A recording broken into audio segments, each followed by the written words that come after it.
여러분, 우리는 계속해서 지금 산상순 혹은 산상설교에 대해서 살펴보고 있습니다.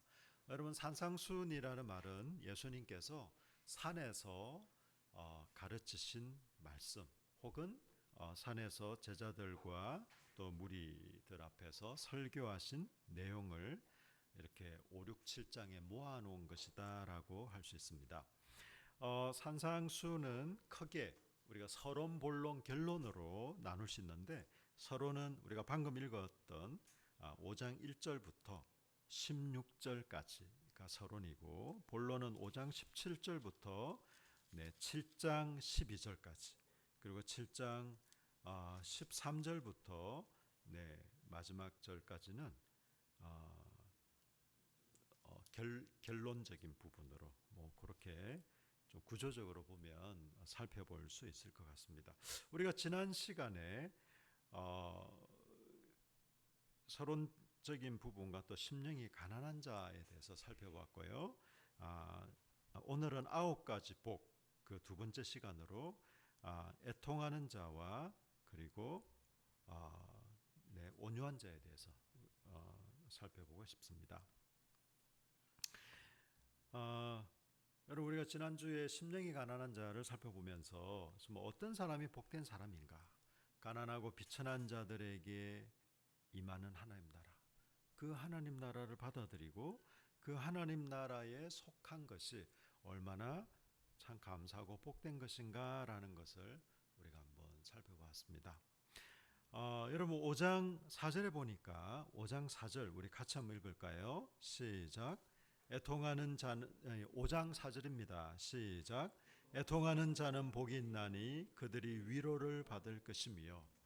여러분, 우리가 잘못 생각하면 이 예수님의 9가지 복은 마치 그냥 선문답처럼, 예를 들면 도덕경 맨 처음에 나오는 도를 도라 하면 도가 아니다, 이런 좀 선문답 같은 식으로 이해를 하시면 안 됩니다. 이건 그냥 그런 어떤 이제 우리가 흔히 워드플레이, 그냥 말장난이라고 하는 그런 차원은 아닙니다. 예수님도 그냥 위트가 있는 분이시고, 때로는 아주 그 내용을 이렇게 좀 이 위트 있게 이렇게 표현하시는 경우도 있지만, 여러분, 이 9가지 복은 마치 그냥 좀 역설가 같은 이런 걸 묘사하기 위해서 얘기하신 것이 아니라, 이 9가지 복이 하나님 나라에 속한 자들, 그냥 좀 착하게 살려는 사람, 혹은 마음씨 좋는 사람, 혹은 하늘이 돕는 사람은 어떤 사람인가, 이런 식의 개념이 아니고요. 하나님을 아버지로 모시고, 그래서 하나님의 나라가 임한 그 사람들의 어떤 정체성, 그 사람들이 어떤 성품으로 또 어떤 마음으로 이 세상을 살아갈 것인가, 우리가 어떤 존재인가라는 것을 잘 말해주는 것이 바로 이 9가지 복입니다. 여러분, 그래서 애통하는 사람이 복이 있대요. 여러분, 애통이 뭡니까? 애통. 그냥 조금 운다 정도가 아니라, 여러분, 애통이라는 말은 혹시 여러분 기억하십니까? 지난번에 제가 그 말씀 들었던 거 혹시 기억하십니까? 여기 성경에 등장하는 문학 중에 이제 애가 문학이라고 있잖아요. 구약의 에가스도 그렇고 예레미야도 그렇고 이런 어떤 애가, 여러분, 애가라는 것은 죽은 자를 슬퍼하며 부르는 노래가 애가거든요. 애가 그냥 슬픈 노래가 아닙니다. 그냥 좀 비 오는 날 좀 마음이 울적할 때 부르는 노래, 이런 게 애가가 아니라 죽은 사람을 슬퍼하며 부르는 노래가 애가였듯이, 애통한다라는 것은 죽은 자를 위해 슬퍼하며 통곡하는 것을 애통이라고 합니다. 애통. 여러분, 그냥 내가 모르는 사람이 죽었다, 어떡하지, 안 됐다, 여러분, 그런 정도가 아니고, 정말 우리의 가족이나 사랑하는 사람이, 혹은 국가에 정말 존경하는 지도자가 이렇게 갑자기 운명을 달리했을 때, 죽었을 때, 그 사람을 생각하면서 슬퍼하고 통곡하는 것,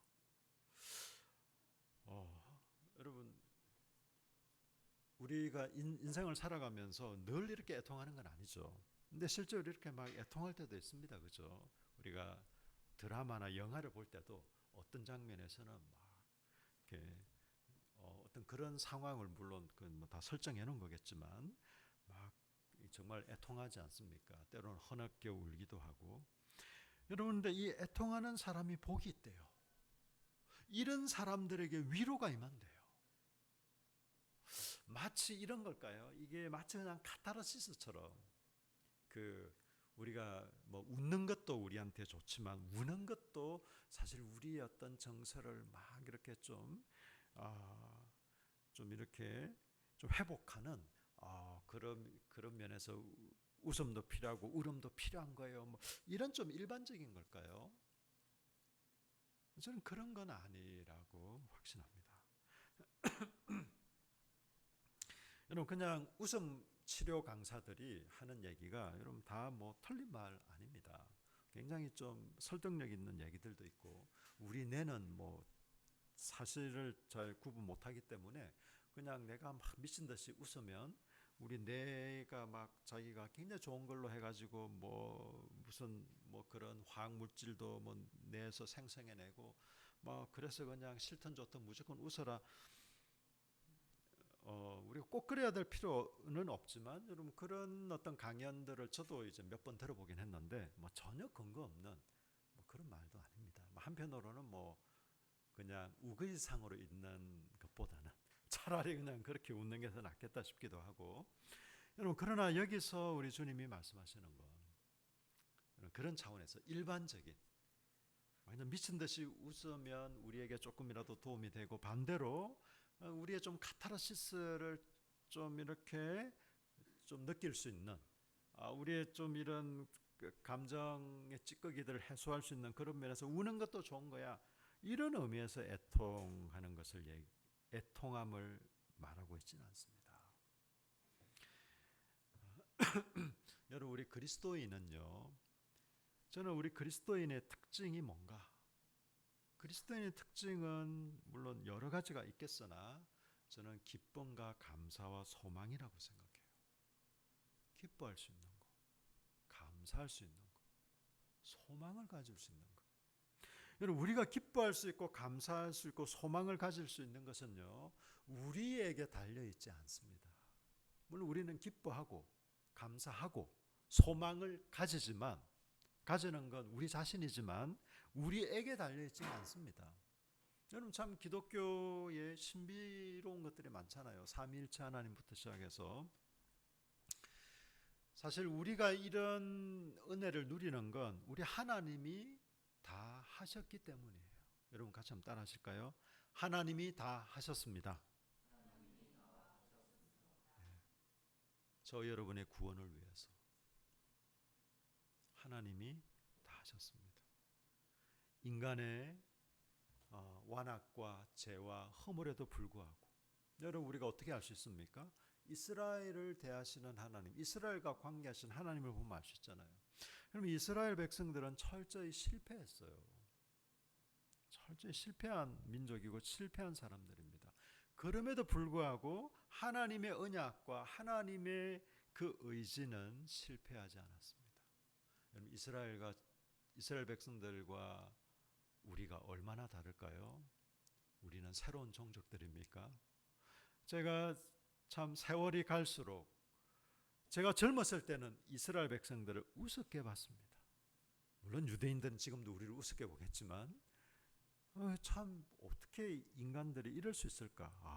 정말 사람으로 태어났으면 어떻게 하나님 앞에 이런 짓거리를 할 수가 있지? 야, 이 은혜도 모르는 인간들 이렇게 생각했는데 세월이 지날수록 이 사람들과 내가 도대체 뭐가 다를까? 별 수 없는 저의 모습, 연약함, 한계를 참 많이 절감합니다. 여러분, 이스라엘 백성들과 저 여러분이 그렇게 본질적으로 다르지는 않을 거예요. 않을 가능성이 많습니다. 그럼에도 불구하고 우리가 이 복된 은혜와 감사를 누릴 수 있는 것은 하나님 그분이 우리를 향한 사랑과 그분의 언약이 포기되지 않았고 예수 그리스도 안에서 온전히 다 이루었기 때문에 우리는 다만 그분이 행하시고 베푸신 그 은혜와 사랑의 기초에서 우리는 살아가는 것입니다. 물론 믿음은 반응을 요구합니다. 하나님의 말씀도 반응을 요구해요. 여러분, 그래서 로마서에서도요, 너희가 이 말씀을 믿음으로 순종케 하기 위해서 자기가 이 성경을 기록했다라고 얘기합니다. 여러분, 하나님의 말씀 너무 좋네. 그래, 이 정도면 동의할 수 있겠어. 괜찮은데? 이런 것으로 성경이 우리에게 주어지진 않습니다. 그건 일반 그냥 인문학적인 하나의 성경을 모르면 어떻게 인문학을 논할 수 있겠는가? 그런 차원에서 성경의 말씀은 주어지지 않습니다. 적어도 하나님의 말씀은 믿고 순종할 것인가 불순종할 것인가, 이 산상수훈의 결론 부분에도 그게 나옵니다. 그래서 뭐 반석 위에 세운 집, 막 이런 얘기들도 그건 이제 그때 좀 더 구체적으로 좀 나누기로 하고, 어쨌든 여러분, 이 하나님의 말씀은 믿어 순종케 하는, 우리의 믿음의 반응은 물론 그런 식으로 나타나지만 사실 우리 반응 여부에 따라서 은혜가 결정되어지는 그런 것이 아니라 하나님이 저와 여러분을 위해 행하신 베푸신 것에 근거합니다. 그래서 여러분, 믿음의 내용은요, 내가 뭘 얼마나 하겠다 했다 이게 아니라 하나님이 우리를 위해서 무엇을 하셨는가라는 것이 굉장히 중요합니다. 그게 믿음의 내용입니다. 믿음의 내용. 여러분, 애통한다라는 것은요, 그냥 사람이 좀 부정적이라 늘 그냥 좀 이렇게 좀 내성적인 사람이라 늘 뭐 좀 잘 슬픔에 빠지고 운다, 이게 아닌 것이죠. 애통하는 것은 나의 영적인 가난, 내가 영적으로 얼마나 파산한 존재인가, 혹은 우리의 물리적이고 내면적인 가난과 죽음을 슬퍼하며 통곡하는 것, 여러분, 이게 바로 애통입니다. 이런 사람에게 위로가 주어지는 나라, 이 나라가 하나님의 나라입니다. 여러분, 세상 사람들은 그렇게 얘기하지 않습니다. 세상의 방식, 세상의 논리는 그렇지 않죠. 세상의 논리는 뭐라고 얘기합니까? 연약함은 숨겨라. 오히려 너의 결점이 될 뿐이다. 너의 장점을 극대화해라. 잘 그것을 드러내라. SNS든지 아니면 뭐 어떤 기회가 있든지. 당하기 전에 먼저 선빵을 날려라. 뭐 이런 게 세상의 방식, 세상의 논리입니다. 어떻게 보면 참 지혜로워 보일 수 있습니다. 근심을 해라, 애통해라. 그건 좀 웃기는 거죠. 뭐 감정적인 좀 카타르시스 이런 걸 위해서는 우는 것도 필요해. 뭐 그 정도 얘기는 할 수 있겠지만, 우리 주님이 지금 말씀하고 있는 것처럼 어떤 사람이 복받은 사람이냐, 10년 전에 사놓은 땅값이 100배가 오른 사람이 복받은 사람이 아니라 애통하는 사람이 복 있는 사람이다 라고 얘기하고 있는 것이죠. 여러분의 영적인 가난, 여러분의 영적인 파산 상태, 여러분의 정말 비참하고 비통한 우리 자신으로 인해서 여러분 슬퍼하며 애통하신 적 있습니까? 혹은 그렇게 하고 계십니까? 우리는 여러분 기쁨과 감사로 살아가는 사람들입니다. 내 환경이 좋아져서 그렇게 기뻐하나요? 그럼 시시각각 하루에도 몇 번씩 변하겠네요. 기뻐했다 슬퍼했다, 기뻐했다 슬퍼했다. 그렇지 않죠. 하나님이 우리 아버지시라는 것 때문에, 내가 그분의 자녀이고 그분의 나라에 속했다는 것, 그분이 우리 삶을 책임지시고 붙들어 주신다는 것, 이것 때문에 내가 기도하면 듣는 분이 계시다는 것, 내가 소리칠 때 나에게 귀를 기울이시는 분이 계시다는 것, 나에게 진정한 진실한 함께 인생길을 걸어가는 동지이자 가족들이 있다는 것, 여러분, 이런 것 때문에 우리가 위로를 받고 기뻐하고 감사하지만, 또 한편으로 여러분 진정한 우리의 모습을 알고 깨닫고 이 애통하는 사람이 복된 사람입니다. 마태복음뿐만 아니라 사도 바울도 하늘에 속한 근심이 있다라고 말씀하십니다. 여러분, 근심, 걱정하고 염려하는 게 뭐가 좋은 거겠습니까? 그러나 걱정하고 염려하는 게 좋다라고 얘기합니다. 무엇입니까? 하늘에 속한 근심. 우리의 영혼을 돌아보면서, 우리의 영혼을 살펴보면서 우리가 정말 애통할 걸 애통하고, 저는 여러분 정말 하나님을 더 사랑하고 싶고 이웃을 더 사랑하고 싶고 하나님 앞에 더 정결하고 더 은혜와 감사가 넘치는 삶을 살고 싶은데, 그렇지 못한 저 자신을 볼 때 오히려 육체의 소욕을 따르려고 하고, 저는 하나님이 제일 가치롭고 하나님의 말씀하신 게 가장 가치 있고 진리입니다라고 실제로 그렇게 믿고 고백함에도 불구하고 어떤 세상의 가치와 세상의 기준에 따라서 저 자신과 주변을 판단하고 생각하고 있는 저 자신을 보면서는 놀래기도 하고 슬프기도 하고 그렇습니다.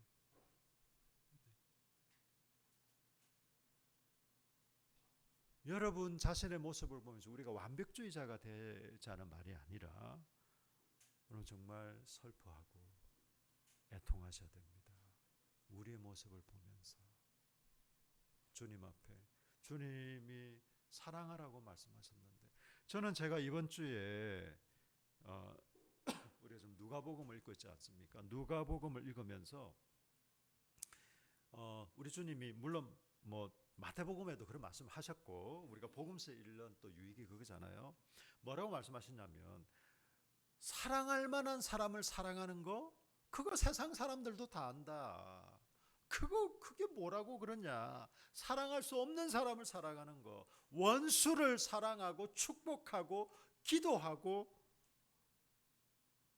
이게 하늘에 속한 자들이 할 일이다. 제가 이런 걸 읽으면서 저 자신을 돌아보게 됐어요. 여러분, 제가 여러분의 영적인 실상은 잘 모르겠으나 저 자신을 볼 때는 저는 의도적으로 그런 건 아닌데 결과적으로 저에게 드러난 몇몇 모습들을 볼 때 저한테 잘해주는 사람한테는 저는 더 잘해주려고 하더라고요. 그리고 저한테 약간 까칠하게 구는 사람에 대해서는 저도 하면서 까칠하게 굴려고 하더라고요. 저를 별로 안 좋아하는 사람은 저 사람도 별로 잘 안 됐으면 좋겠어, 이런, 제가 막 의도적으로 혹은 그렇게 하려고 노력하는 게 아니라 저도 저도 모르는 게 아니죠. 이게 저의 본질입니다만 그런 모습을 제가 발견을 했습니다. 그럼 세상 사람들과 뭐가 다를까? 적어도 우리 주님의 말씀, 우리 주님의 기준에 의하면, 아니 세상 사람들도 자기한테 잘해주는 사람 잘해주고, 사랑할 만한 사람 사랑하고, 미워할 놈 미워하고, 그게 세상의 방식인데, 적어도 예수를 믿고 하나님 나라 속했다면서 너나 뭐가 다르냐라고, 적어도 제가 누가복음을 읽을 때는 우리 주님이 제게 그렇게 물으시는 것 같았어요. 직접 주님이 이렇게 말씀하시진 않았지만 제가 참 부끄러웠습니다. 회개했습니다. 그리고 저의 영적인 저의 실상 때문에 참 슬펐습니다. 주님, 제가 설교 때나 혹은 제가 말씀을 개인적으로 읽고 묵상할 때나 제가 주님 앞에 고백하는 건, 제가 하나님을 사랑하고 이웃을 사랑하는 삶을 평생 순전하게, 그래도 주님을 좀 더 닮아가면서 살고 싶습니다, 살기 원합니다 라고, 저는 이거 거짓된 고백은 아니거든요. 저 진실한 고백이긴 합니다. 그런데 저한테 잘해주는 사람에 대해서는 더 제가 막 신경을 쓰려고, 저한테 좀 까칠하게 굴거나 우리 성도님 중에 계시다는 게 아니에요. 혹은 저를 향해서 좀 부정적으로 얘기를 하는 사람에 대해서는 나도 기회를 보겠어, 두고 보라지, 이런 모종의 칼을 갈고 있는, 참 부끄럽습니다.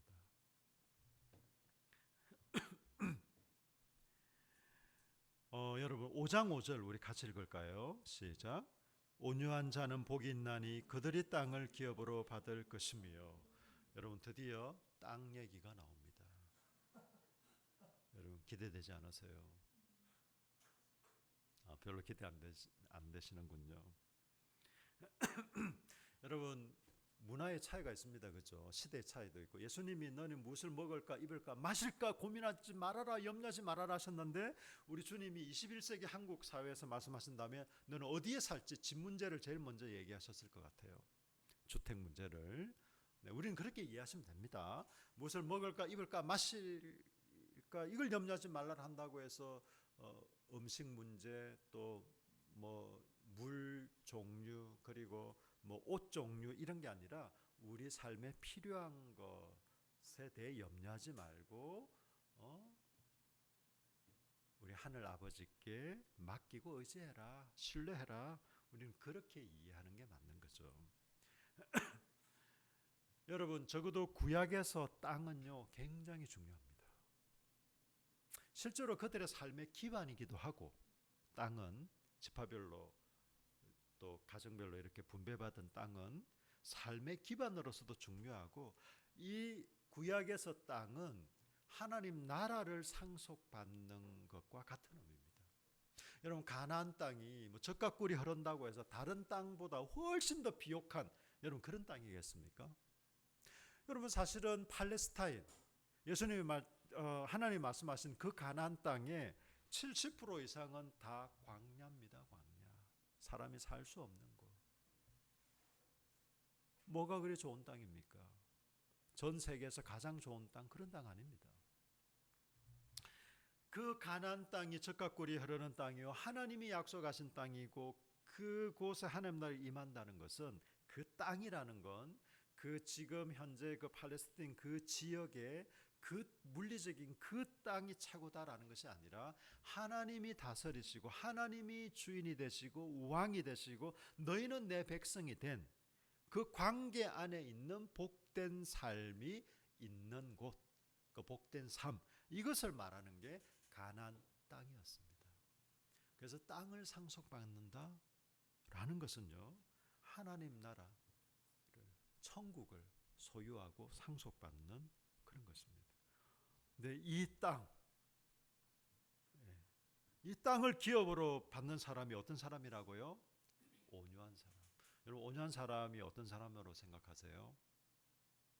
일단 성격이 좀 부드러운 사람, 좀 모나지 않는 사람, 좀 웬만하면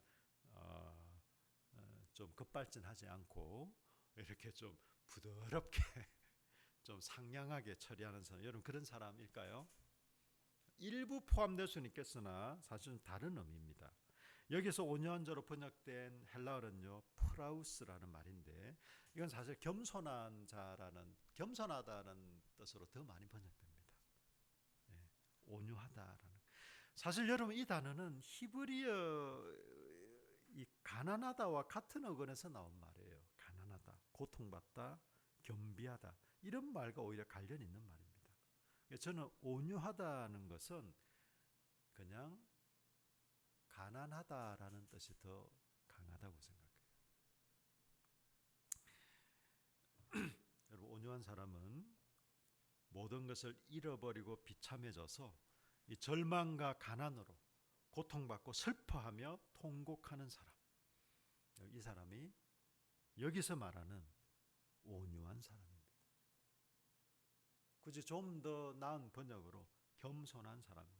이 겸손한 게 내가 충분히 잘났고 많이 가졌고 높은 권세가 있지만 나를 스스로 낮추는 그런 의미에서 겸손이 아니라, 딱히 내세울 게 없어서, 딱히 뭔가 주장할 것도 없어서 가난하고 비천한 상태, 그게 딱 여기서 말하는 겸손한 상태입니다. 여러분 사실 여기서는요 이 마태복음 5장 5절은 시편 37편 11절을 인용하고 있거든요. 제가 읽어드리겠습니다. 여러분 혹시 찾으실 수 있으면 같이 한번 찾아볼까요? 시편 37편, 구약성경 827쪽입니다. 구약성경 827쪽, 시편 37편 11절. 네, 구약성경 828쪽. 828쪽. 제가 한국말로 해서 잘 예. 예. 828쪽 네, 11절 같이 읽겠습니다. 시작. 그러나 온유한 자들은 땅을 차지하며 풍성한 화평으로 즐거워하리로다. 아멘. 이때 쓰여진 온유하다라는 것은 오히려 가난하고 고통받고 겸비하다는 의미. 여러분 그런데 이 시편 37편은요 어떤 의미에서 기록된 책이냐면요, 하나님께서 불의한 자들을 멸하시고 겸손한 자들, 하나님을 의뢰하는 자들에게, 가난하고 억압받는 자들에게 땅을 상속받게 하시겠다라는 그 하나님의 계획에 대한 시가 바로 이 시편 37편입니다. 여러분 그래서 37편 1절 우리 같이 한번 읽어볼까요? 37편 1절 시작. 악을 행하는 자들 때문에 불평하지 말며 불의를 행하는 자들을 시기하지 말지어다. 아멘. 여러분 악을 행하는 자들 때문에 왜 불평할까요? 악한 놈이 훨씬 더 떵떵거리고 잘 살거든요. 사회적으로도 존경받고 인정받거든요. 자신도 잘 살 뿐더러 자자손손대대로 잘 살거든요. 죽을 때도 평안하게 장수하는 경우도 많거든요. 그래서 여러분 악을 행하는 자들 때문에 불평하고 불의를 행하는 자들을, 여러분 아까 우리 그 찬양 인도자가 고백하고 또 기도한 것처럼 마음이 상하지 않습니까? 악한 자들이 잘 되는 걸 보면 뭔가 정말 하나님 계신 거 맞아요? 하나님 너무 심하신 거 아니에요? 라는 생각이 듭니다. 괜히 나만 바보 같고 우리만 바보 같고 이런 자들에 대해서 말씀하는 거죠. 불평하지 말아라, 시기하지 말아라. 내가 이런 자들은 심판하고, 그리고 하나님을 경외하는 자들, 가난하고 억압받고 고통받는 너희들에게 땅을 상속으로 받게 하겠다. 그 말은 하나님 나라가 바로 너희에게 임하게 하겠다. 이렇게 말씀하시는 겁니다.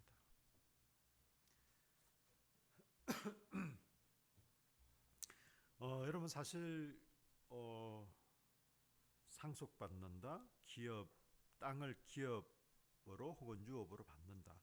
다시 말해 하나님 나라를 상속받고 하나님 나라를 유산으로 받는 것입니다.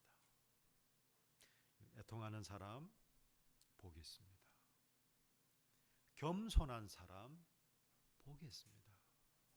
나를 그냥 되게 낮추고 그냥 가능하면 좀 교만 떨지 않고 이런 사람이 아니라 우리 딱히 내세울 것도 없는, 주장할 것도 없는 하나님을 그냥 하나님으로 인정하고, 때로는 상한 심령으로, 때로는 애통해하면서 상심하는 가운데 하나님을 의지하고 의뢰하는 자들이 복이 있다라고 말씀하십니다. 여러분 애통하고 온유한 자의 삶의 태도, 마지막으로 여러분 우리는 어떤 삶의 태도를 가져야 할까요? 여러분 애통합시다. 우리 자신을 보면서 애통합시다. 세상을 보며 애통합시다. 세상을 비난과 비판과 정죄로 볼 것이 아니라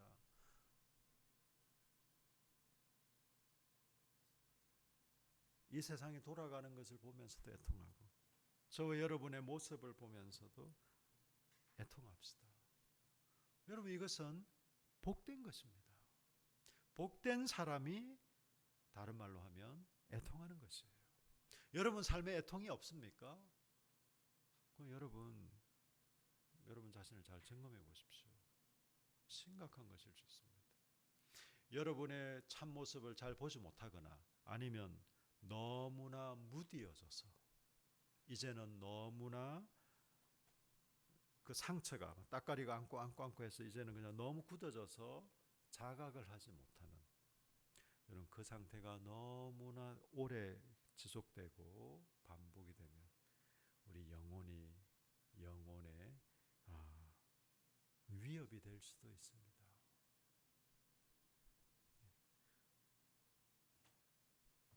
그리고 여러분 겸손하십시다. 뭐 자랑질하지 말라는 말이 아닙니다. 우리가 얼마나 비천하고 비참한 존재인지를 자각하고 우리를 존귀하고 쓸모있게 하신 하나님을 찬양하십시다. 우리 가난하고 비천하고 비참한 여러분, 누가복음에 예수님이 오셨을 때 천사들이 누구에게 이 소식을 제일 먼저 알게 합니까? 왕궁에 있는 사람들 아니에요. 목동들입니다. 목동들.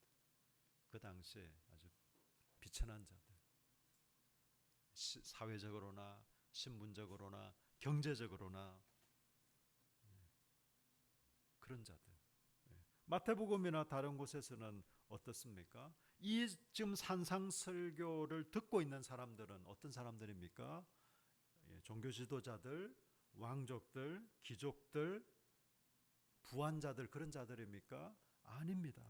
대부분이 굶주리고 헐벗고 일용직 근로자들이거나 그 당시에 뭔가 메시아가 오셨을 것이라는, 뭔가 자신들의 삶을 새롭게 해주실 것이라는 그 기대와 믿음으로 나온, 그렇지만 비천하고 공공한 자들. 여러분, 우리 주님이 말씀을 전했는데 반응하지 않는 이스라엘 백성들을 보시면서 한탄합니다. 그러면서 하는 말이, 아버지여, 지혜롭고 똑똑한 자들에게는 숨기시고 비천하고 어리석고 미련한 자들에게는 당신을 드러내 보이시니 감사합니다라는. 여러분, 저는 정말 그런 것 같아요. 사실 뭐 경제력에 따라서 그게 다 결정하는 건 아닙니다. 저 여러분의 마음의 태도, 우리의 마음의 결단,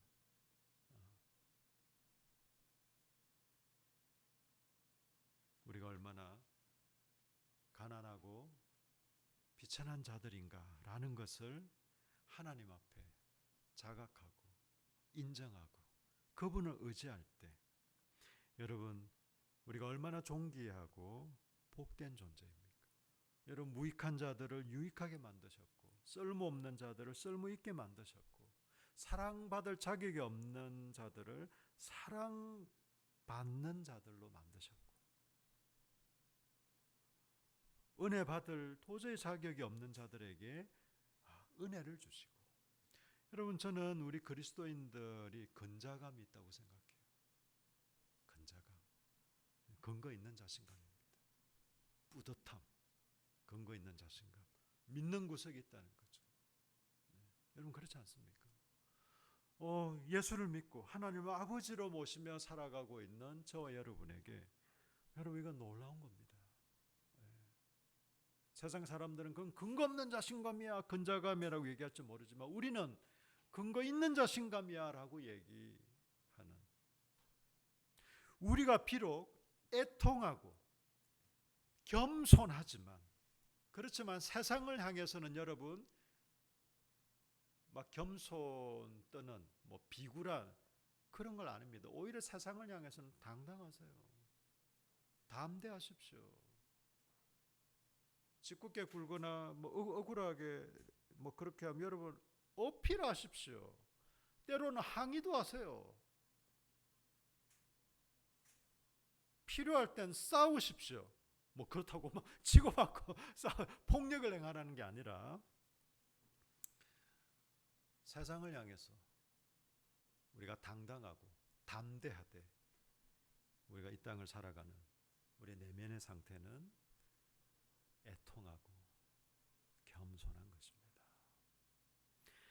여러분, 오늘 주신 이 말씀을 기억하면서 우리 좀 같이 우리 마음의 결단을 하며 좀 기도했으면 좋겠습니다. 하나님, 정말 애통할 일에 애통할 수 있도록, 내 자존심 조금 긁혔다고 그냥 살을 떨면서 막 잠 못 이루지 못하는 우리, 그런데 우리의 마음과 감정과 에너지를 소비하지 말고, 여러분 사실 저는 어떤 사람이 저한테 부정적인 얘기를 하잖아요. 그럼 저는 별로 영향을 안 받습니다. 저희 진실한 고백입니다. 왠 줄 아세요? 저 사람이 나란 존재를 좀 더 알면 저 정도로 얘기 못할 걸 한 10배는 더 강하게 얘기해야 되는데, 나를 아직 잘 모르기 때문에 저 정도밖에 얘기 안 하네. 이게 저의 진실한 고백이에요. 그렇다고 제가 무슨 흉악범죄 그렇지 않습니다. 제 내면의 상태를 알면, 만약 저 사람이 내 속을 한 번이라도 들어갔다 나왔다 하면 나를 절대 보려고 안 할 거예요. 여러분 어떠세요? 여러분 저와 많이 다른 신인류십니까? 여러분 정말 우리 자신을 돌아보면서 우리 자신을 향해 애통하는 사람이 됐으면 좋겠어요. 부정적인 사람이 되자는 말이 아닙니다. 우리의 영혼을 보면서 애통하는 사람, 그러면서 또 동시에 겸손한 사람, 겸비한 사람, 세상을 향해서는 담대하고 당당하고 정의롭고, 그렇지만 하나님 앞에 우리의 모습을 그대로 인정하고 고백하고 그분을 의지하는, 우리 그런 존재가 될 수, 그런 삶을 살아가고 살아낼 수 있도록 우리 다 같이 통성으로